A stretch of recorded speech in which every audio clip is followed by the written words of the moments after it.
Subscribe करें हमारे YouTube channel साधना gold को और पाएं वीडियो सबसे पहले। और हाँ, बेल आइकन दबाना ना भूलें। केवल पति की सेवा ही जीवन का इनका मूल आधार होना चाहिए। यहाँ तक भी कहा गया है, स्त्रियां गुरुमंत्र ना लेकर के पति को ही गुरु के रूप में माने, पति से ही गुरुमंत्र ले ले।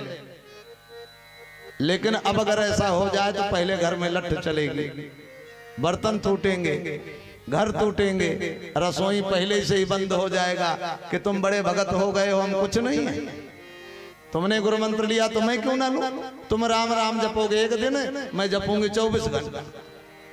एक यादव जी थे, यादव जी की पत्नी उल्टे काम करती थी। अगर यहाँ कोई यादव जी हो तो क्षमा करिएगा, नहीं तो सोचें कि महाराज जी हमें जानबूझ करके कह रहे हैं। अधिकतर जितनी कथा है ब्राह्मण, बनिया और यादव पर ही ये दंत कथाएं बनी।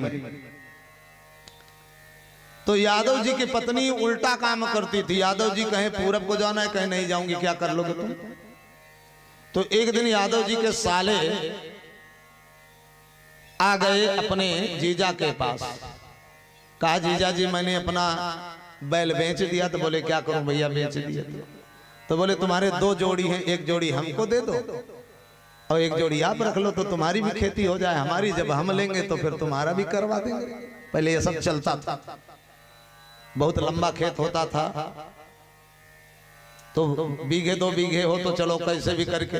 अब तो एक दिन में ट्रैक्टर आया है, चाहे 50 बीघा हो चाहे 100 बीघा हो, एक दिन 2 दिन में 3 दिन में सब बेच बाच करके काम खत्म कर दे रहे हैं लोग।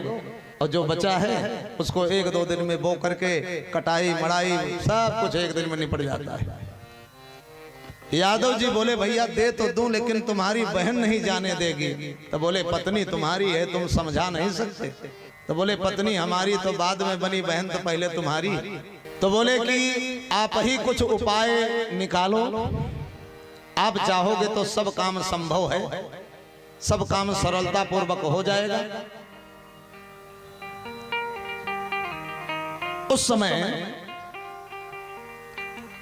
यादव जी ने कहा कि ऐसा करना कि तुम यहीं पर बैठो और हम जानवरों को चारा डालते रहेंगे, और तुम जोर जोर से कहना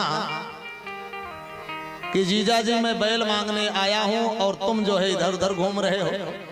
तो मैं मना करूंगा और तुम्हारी बहन इतने में विपरीत काम करेगी कि हाँ जाएगा, तो क्या कर लोगे। तब यादव जी ने जानवरों को चारा डालने के लिए जब आगे बढ़े तो यादव जी के साले ने कहा कि अरे जीजा जी मैं आपके पास आया हूं और आप इधर उधर घूम रहे हो। अब यादव जी बड़े जोर से बोले कि क्या काम है, बहुत प्रेम आया है तुम्हारे पास, क्या काम है जो आए हो मेरे पास। बोले बैल मांगने आया हूं। बोले बैल नहीं दूंगा, जाओ। अब तब तक अंदर से यादव की धर्म पत्नी कह रही बैल जाएगा तो क्या करोगे तुम। बोले अगर बैल गया तो तू नहीं जाएगी साथ में।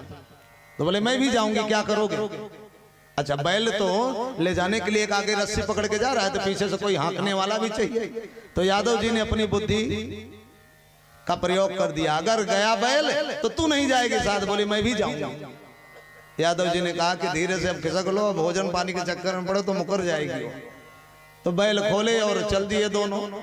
यादव जी ने कहा चलो काम बन गया तुम्हारा, जाओ। अब यादव जी ने कहा कि गंगा पार करना पड़ेगा, अगर झूसी से इलाहाबाद जाना हो तो गंगा जी बिना पार किए जा सकते हो, नहीं जा सकते ना। अब यादव जी ने सोचा गंगा पार करना है तो आज लगता है कि भगवान छुटकारा दे ही देंगे। तो बोले कि देखो नाव पे बैठ के जाना, नहीं तो बैल का पूंछ पकड़ करके गंगा जी से जाओ। तो बोले पूंछ पकड़ के जाऊंगी तो, अगर पूंछ पकड़ के जाना तो थोड़ा सावधान रहना। बोले हाँ तुम बताओगे तभी सावधान रहूंगी, इतना बेवकूफ समझ रखा है।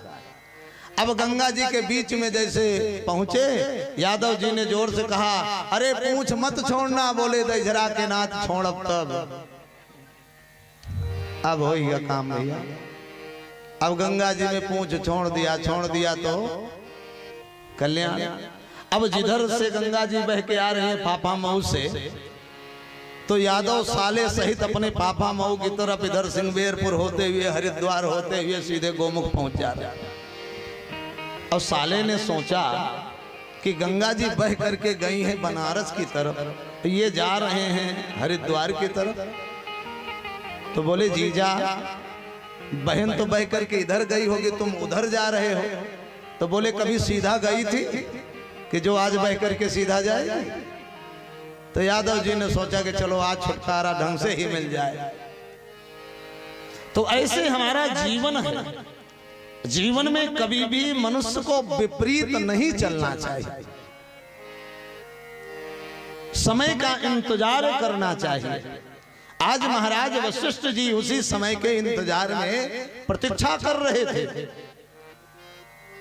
जब परमात्मा का आदेश होगा, जब परमात्मा की कृपा होगी, जब परमात्मा के आने का अवसर होगा, तभी तो कार्य पूर्ण होगा।